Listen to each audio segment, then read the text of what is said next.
Welcome to Conversations on Healthcare. This week we welcome Tom Coderre, Deputy Assistant Secretary at SAMHSA, on America's rising substance use and mental health crisis.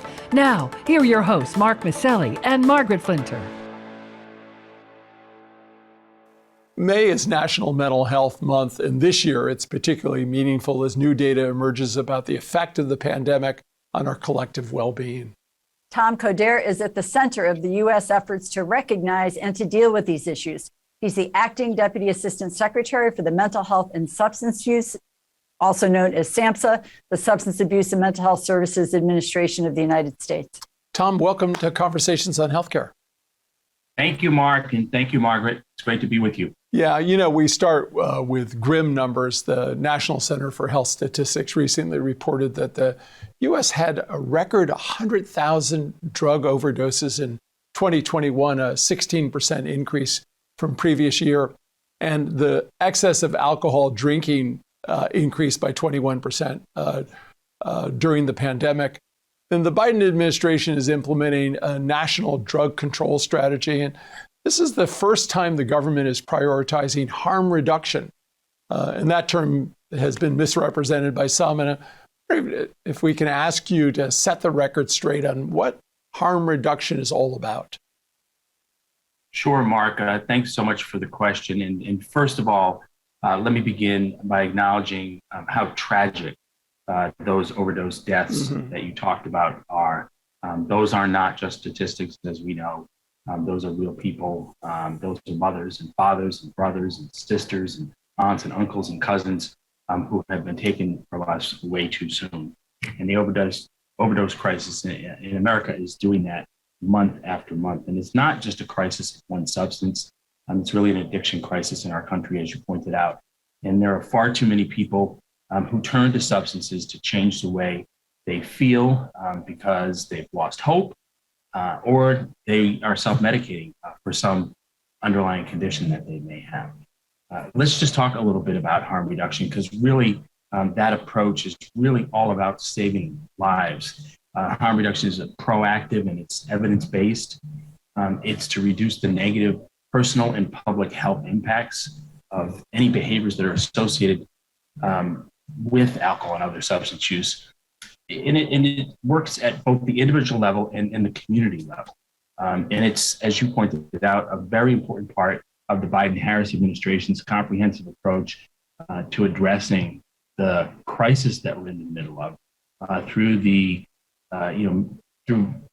bringing prevention, treatment, and recovery services to individuals where they are to help them work through their own goals, to help bring them across the stages of change from somebody who may be pre-contemplative to contemplative to some type of action and maintenance. Harm reduction incorporates a whole spectrum of strategies, again, to meet people where they are on their own terms, and it serves as a pathway to additional prevention, treatment, and recovery services through really something that I think is important. It's engagement, right? That's the thing. That's one of the missing pieces often to the puzzle, is that you don't just set up treatment and everybody shows up in treatment and gets well. It's a process of engagement, as I talked about, bringing people across the stages of change and helping them try to find out what their goals are in life, addressing the broader health and social issues through improved policies, programs, and practices. Well, Tom, thank you for that. And this is kind of a technical question maybe, but I think it gets to the importance of the program SAMHSA funds. I'd like you to explain to our listeners the Government and Performance Results Act tool, which I understand is, I know, but good to understand. I know it's required of all programs that SAMHSA funds. We've read that it's used to assess addiction program performance, but it's got some critics that say it's overbearing. And the questions it asks people, we always worry about things that might be, disincentives to people to participate. What is this act and the tool, and what's your thoughts on this? Well, thanks for asking, Margaret. It's a law that was enacted a long time ago, back in 1993, and it's one of a series of laws that's really to improve governance, performance management. Of course, the taxpayers are investing lots of money into these government programs, and they want to make sure that they're working, that they get results from them. So GIFRA requires agencies to engage in performance management tasks such as setting goals, measuring results, and reporting progress. And to comply with GIFRA, agencies produce strategic plans, performance plans, and conduct what we call gap analysis of projects. And as part of this federal mandate, all of our SAMHSA grantees are required to collect and report performance data using approved measurement tools. And what we noticed is that many of these tools, as you pointed out, and we heard this from our stakeholders, that they needed some relief from some of these tools. So how can we meet them where they are, because they're doing important work in the community, they're saving lives, they're offering effective prevention, treatment, and recovery services. So what we did is we heard the objections to certain questions in the survey. We have the ability every few years to update those questions, and that's exactly what we did. We embarked on a process to do that. So we have a new revised GIFRA tool that's going into effect on October 1st, the start of the new fiscal year. And the revised updated questions for the tool were previously made available to the public as part of, we have a 60 and 30-day federal registry process through OMB that we have to follow. People were able to make public comments, and we heard from academicians, we heard from treatment professionals, harm reduction specialists, tribal communities, people with lived experience, and lots of other stakeholders. And the public comments were reviewed, and we have the new tool as a result, and the new questions as a result of that. So hopefully folks will be seeing that in the coming fiscal year, and that will reduce some of the burden that folks felt in the past. Tom, speaking of seeing things, what a great perch that you have at SAMHSA as part of the U.S. Department of Health and Human Services, which engages with community partnerships, connects people to innovative and evidence-based practices. I'm wondering what you could share with us about the excitement that's going out in the field, some of the best practices that you're seeing around the country. Well, thanks for that question, Mark. SAMHSA has, as you all know, an evidence-based practice resource center. We have it on our website. It's available to all. And we have a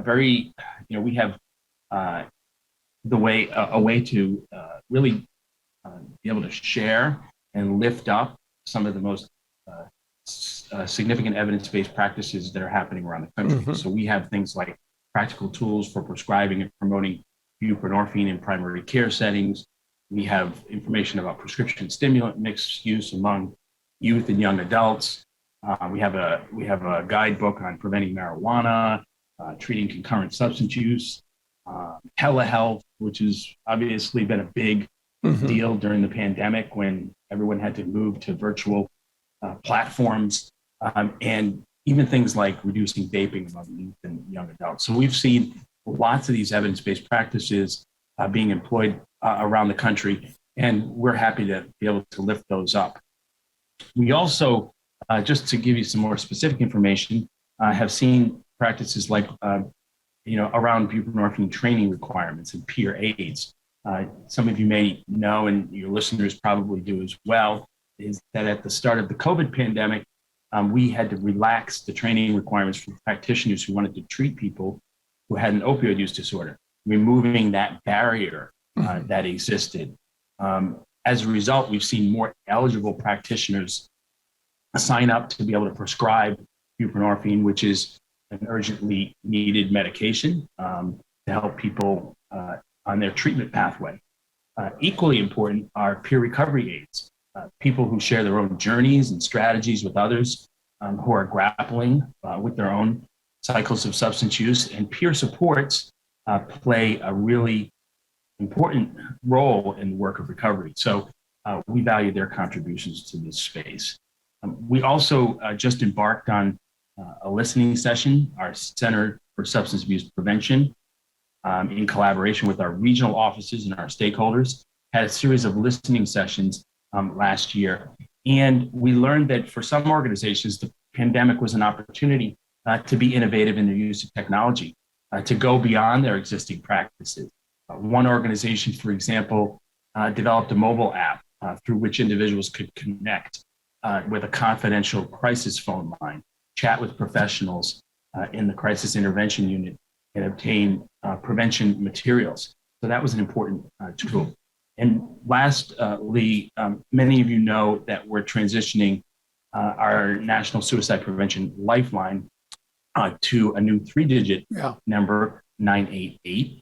And so as we do that transition, which we're going to launch in July, we see that as a first step toward a transformed crisis system in America, which of course is pretty innovative. We're making $282 million investment to the transition to the Lifeline. But the implementation is going to depend significantly on our partners and our stakeholders at the state, tribal, and local levels as we seek to help transform what historically has been an underfunded and fragmented system. So we value the support and contributions of our partners at the community level when we're making these innovations. Right. Well, there was a lot in your comments there, Tom, and just want to emphasize how appreciated and valuable the changes to the training requirements were, and that at the community level, everyone's certainly focused on getting the information about the crisis number out to the public. So thank you so much for your work on that. No, thank you for that. And I want to go back to data for a moment, but it's data in the interest of the most critical issue, which is preventing these fatal overdoses. We know that the best predictor, perhaps the best predictor of a fatal overdose, is a prior non-fatal overdose. That's why we so prioritize anyone seen in the ER, brought in by the EMS folks, and getting them started on treatment. But there isn't a way to measure non-fatal overdoses overall. Are there some improvements on that data front? Do you have any initiatives in the work for that so that we can do a better job of preventing the fatal overdoses? Yeah, this is a really difficult question that you raise. And the reason it's really difficult is because, of course, there are non-fatal overdoses that happen that we know about because law enforcement responds or EMS responds or somebody ends up in an emergency room. But then there's a lot of fatal overdoses, non-fatal overdoses that we don't know anything about because we have deployed so much naloxone into communities that it's really hard to track when somebody has a non-fatal overdose there. So that data becomes really difficult to collect. We're lucky that we have things like OD map, which first responders use to enter data in real time into a system so that law enforcement can help track across counties, states, and other jurisdictions where there are hotspots so that they know if something's happening and then they can respond immediately. SAMHSA has our system called DAWN, our Drug Abuse Warning Network, because we agree that non-fatal overdose data holds value in providing public health surveillance. So our DAWN involves a network of hospitals providing us data about patients who present to their emergency departments with conditions related to substance use. So we can hopefully get a little bit ahead of this because other surveillance tools that we have, like our flagship NISDA, our National Survey on Drug Use and Health, that data lags behind. And by the time we get that data, it's oftentimes, it's helpful for policy decisions into the future, but it's not really helpful in real time to help us respond. One of the things that I think we really have to do here is work with state and county level folks, because a lot of these things, these systems have to be employed there. We have state laws and we have county coroners and we even have municipal rules that are in place that these partnerships have to be developed, and perhaps SAMHSA has a role in helping to provide resources to get these data systems up and running around the country so that we can get a better sense of when these non-fatal overdoses happen so we can respond more quickly.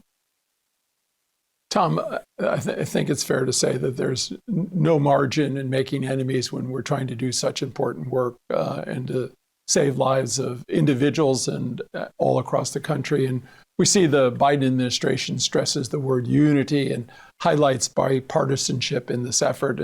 But there are disagreements, and Republicans in states such as West Virginia and Indiana have shut down needle exchange programs. Donald Trump's Surgeon General recently said Republicans are more likely to believe addiction is a moral failing than a treatable disease. How do you balance all of these, and what do you say when you hear people express these views or take these actions? Well, I'm not a political appointee anymore, Mark, so I really don't offer opinions on politics. However, we are in a polarized moment in our history, so we have to be careful that doesn't seep into this space and get in the way of us helping advance behavioral health and save lives. But what I do know is that for mental illness and substance use disorder, it's probably the one issue on Capitol Hill and in state houses where there's the most bipartisan support. Mental illness and substance use disorders don't discriminate. They don't have party labels, and Congress is working together to provide resources to the American people that are so desperately needed.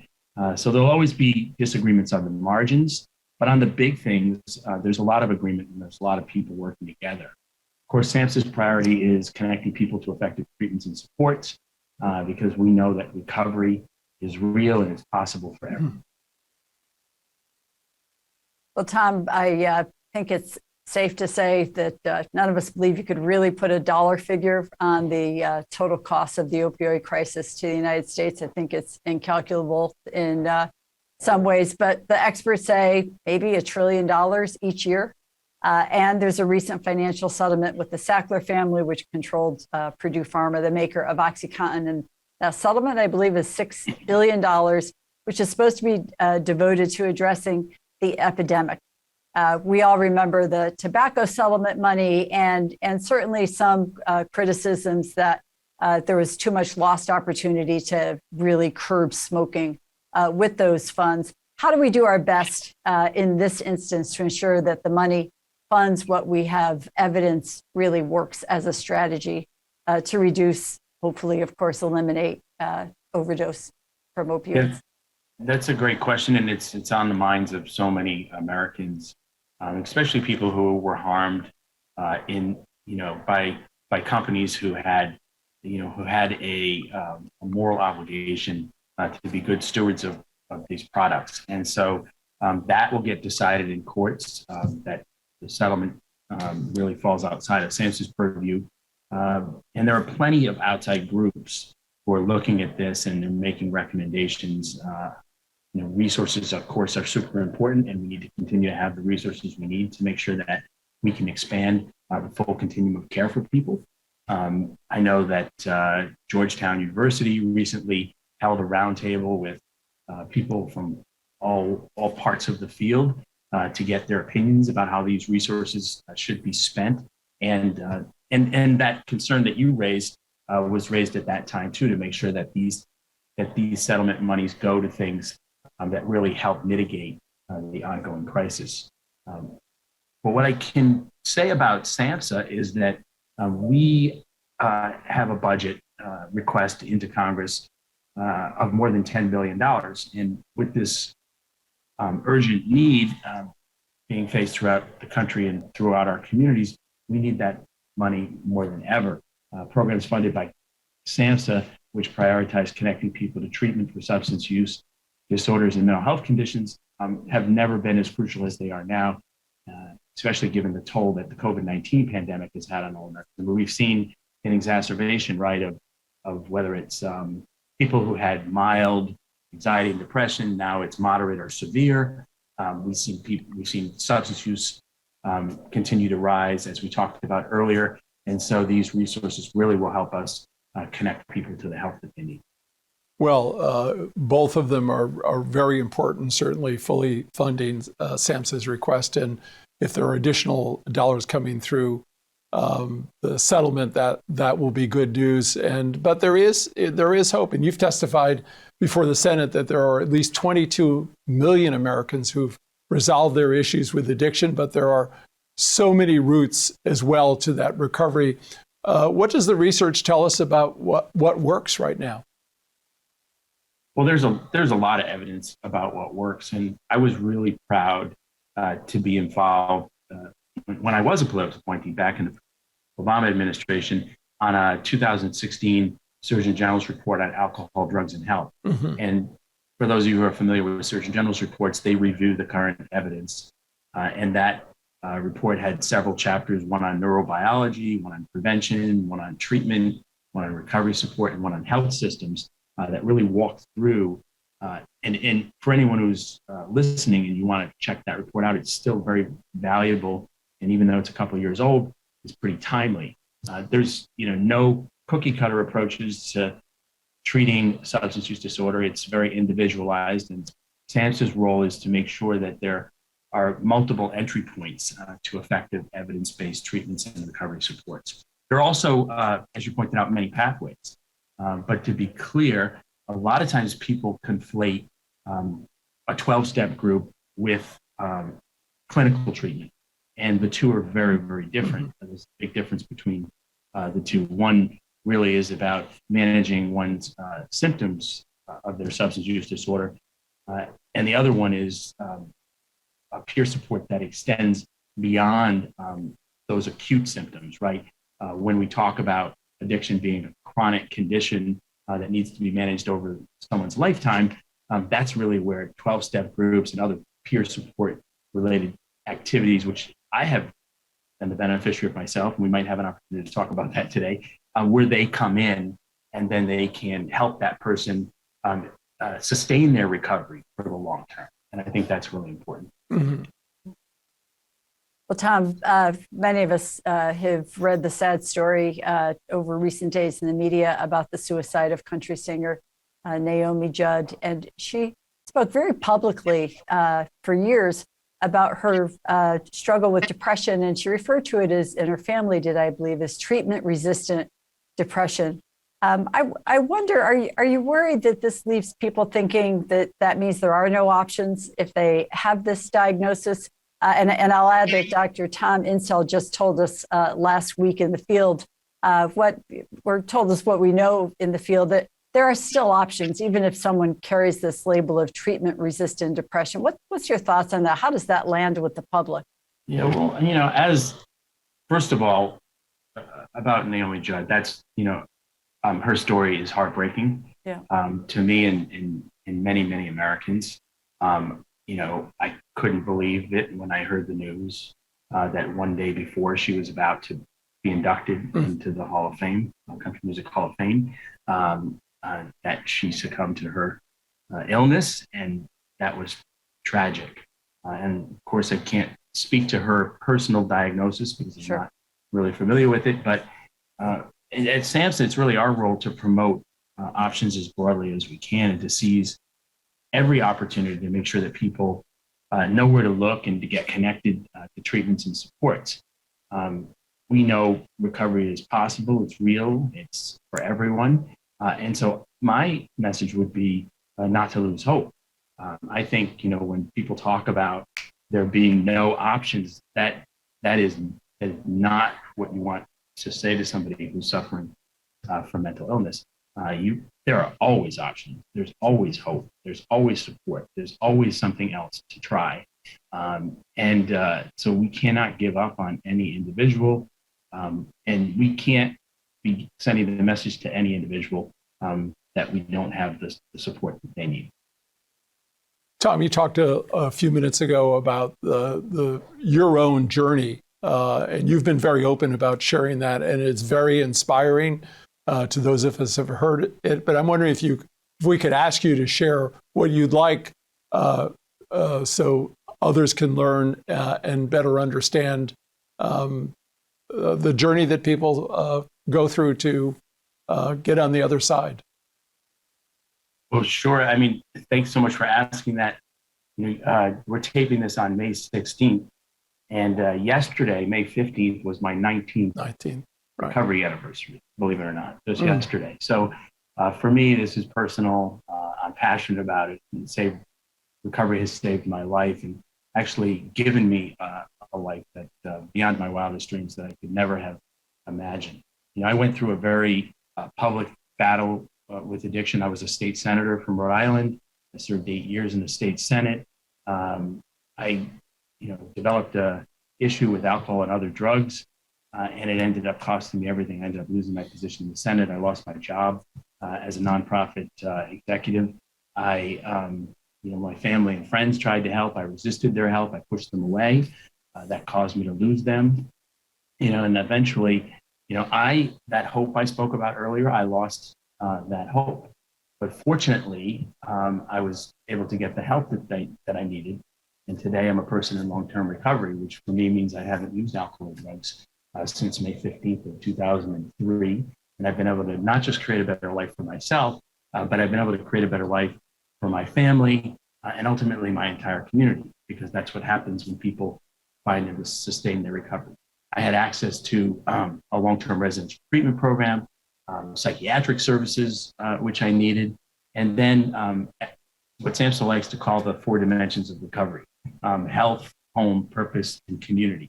That's how we build a life in the community for everyone, by making sure that the social determinants of health are not ignored, that people have access. I was able to go back to school and finish a bachelor's degree.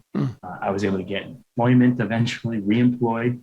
I was able to get my family back in my life, that family I said I pushed away and resisted their help. They came back into my life. My mom, my dad, my brother, my sister, my nieces and nephews got to have their family member back. And that was critically important for me as well. And so I've been really fortunate to be able to get into this space and match, my love for politics and public policy with my passion for recovery and being able to help other people find what I've found. So it's been truly a blessing and something that I'm so excited about. Well, Tom, thank you for sharing your story. Thank you for your service to the country and for your leadership in this most critical area that our country faces. Lots to do, and we join you in your fight. And thank you. We need all the help we can get. Thank you, Margaret. Thank you, Mark. Yeah. Thank you also to our audience for joining us today. And you can learn more about conversations on healthcare and sign up for our email updates at www.chcradio.com. Tom, thank you so much again for joining us today. Thanks for having me.